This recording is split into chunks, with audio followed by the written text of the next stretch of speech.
अरे यार 3 बजे फिल्म शुरू हो जाएगी, तू क्या कर रही है? बस मुझे 5 मिनट दे, मैं अभी साड़ी बदल कर आती हूँ। अरे बहू, तू अचानक कहाँ जा रही है? तेरी सास तुझे आवाज दे रही है। अरे छोड़ ना, ये बुढ़िया कभी नहीं सुधरेगी। क्या हुआ माँ जी? मैंने आपको कितनी बार मना किया है कि मुझे जाते हुए टोका मत कीजिए। मैं फिल्म देखने जा रही हूँ। तू अभी चली जाएगी तो मेरे लिए खाना कौन बनाएगा बहू? सुबह से भूखी बैठी हूँ। अरे माँ जी, आप कौन सा घर का काम करती हो जो आपको भूख लगी है? अच्छा, मुझे देर हो रही है, चलना रीटा। अंजलि के जाते ही सीता देवी अपनी किस्मत को कोसते हुए सारा दिन घर में भूखी बैठी रहती है। इस तरह अंजलि अपना बहू होने का कर्तव्य कभी नहीं निभाती थी। वहीं दूसरी तरफ अपनी सास के खाते से पैसे निकाल के अपने शौक पूरे करती थी। लेकिन सीता देवी इस उम्मीद पर थी कि एक दिन उसकी बहू सुधर जाएगी। फिर एक दिन सीता देवी की जुड़वा बहन गीता देवी वहां आती है। अपनी बहन को घर के काम करते हुए देख गीता देवी आग बबूला हो जाती है। अरे ये सब यहाँ क्या चल रहा है सीता?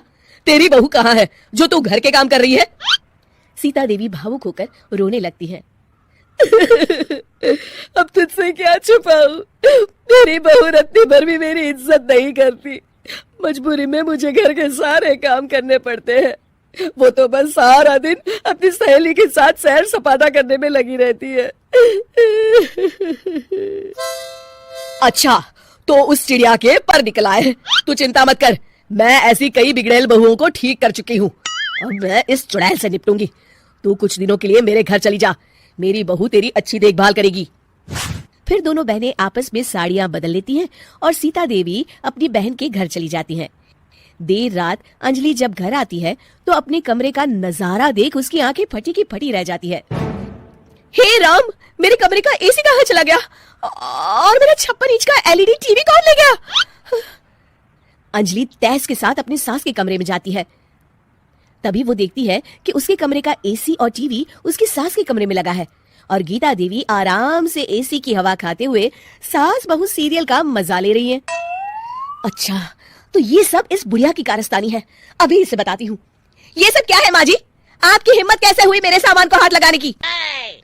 क्यों बहू, ये सारा सामान तूने तेरे पिताजी के पैसों से खरीदा है क्या? है? लगता है तू भूल गई कि ये सारा सामान मेरे पैसों से आया है, इसलिए मैं अपनी सारी चीजें अपने कमरे में उठा लाई। तुझे कोई एतराज है? चल जा यहाँ से, सीरियल का मजा किरकिरा मत कर। गीता की बातों का कोई जवाब नहीं बनता देख अंजलि अपने दांत पीस कर रह जाती है। अगले दिन रीटा और अंजलि शॉपिंग पे जाने की तैयारी करती हैं। अंजलि जैसे ही अपनी स्कूटी पर बैठती है तभी गीता देवी स्कूटी की चाबी निकाल लेती हैं।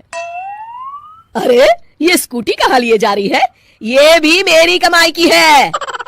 माँ जी, ये तो आप हाथ कर रही हैं। मैं बाहर पैदल जाऊंगी क्या? हाँ, पैदल जा। वैसे भी तुझे घूमने का शौक है, मुझे नहीं।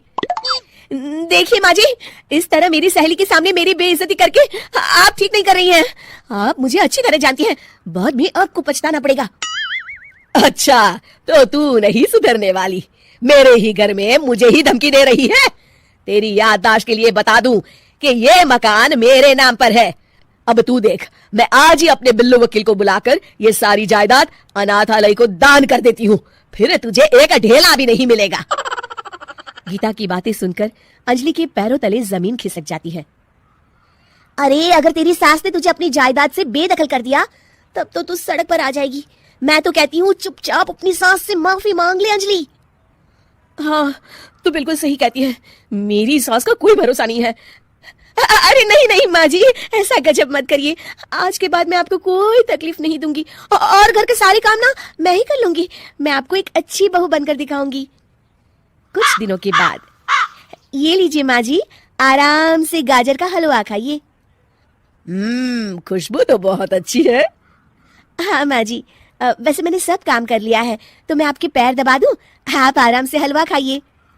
इस तरह गीता देवी अंजलि को सही रास्ते पर ले आती है और सीता देवी वापस अपने घर में आकर रहने लगती है।